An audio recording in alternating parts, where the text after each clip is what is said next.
ஒரு சிறிய பெண் வயது தோராயமாக 10 முதல் 12 வயது வரை புற்றுநோய் என்ற கொடிய நோயுடன் தைரியமாக போராடினாள்.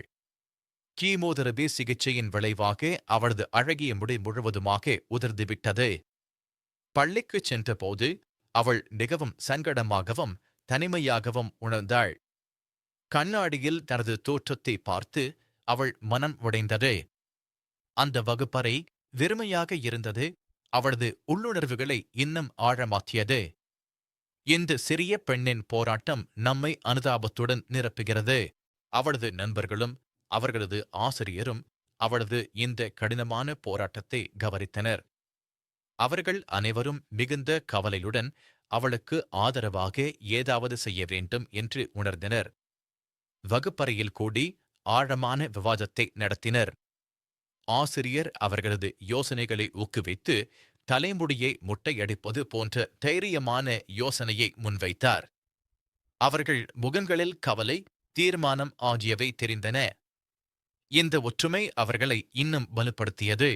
அவளுக்கு ஆதரவாக நிற்க அவர்கள் அனைவரும் தங்கள் தலைமுடியை முட்டையடிக்க முடிவு செய்தனர். இது ஒரு சக்தி வாய்ந்த ஒற்றுமையின் செயல். அவளுக்கு தைரியம் அளிக்கும் வழி. பள்ளியில், ஜிம்மில் அல்லது பெரிய வகுப்பறையில் கூடி ஒவ்வொருவரும் தங்கள் தலைமுடியை அழைக்கத் தொடங்கினர். சிரிப்பும் சந்தோஷமும் நிறைந்த சூழலில் குழந்தைகள் ஒருவரையொருவர் உதவியது.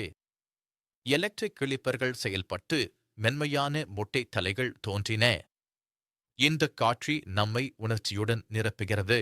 அடுத்த நாள் அந்தச் சிறிய பெண் பள்ளிக்கு திரும்பினாள். வகுப்பறைக்குள் நுழைந்ததும் அவளைப் போலவே அனைவரும் மொட்டையடித்திருப்பதைக் கண்டு அவள் அதிர்ச்சியும் மகிழ்ச்சியும் அடைந்தாள். அவள் கண்கள் ஆனந்த கண்ணீரால் நிரம்பின. நண்பர்களும் ஆசிரியரும் அன்பாகச் சிரித்து அவளை வரவேற்றனர்.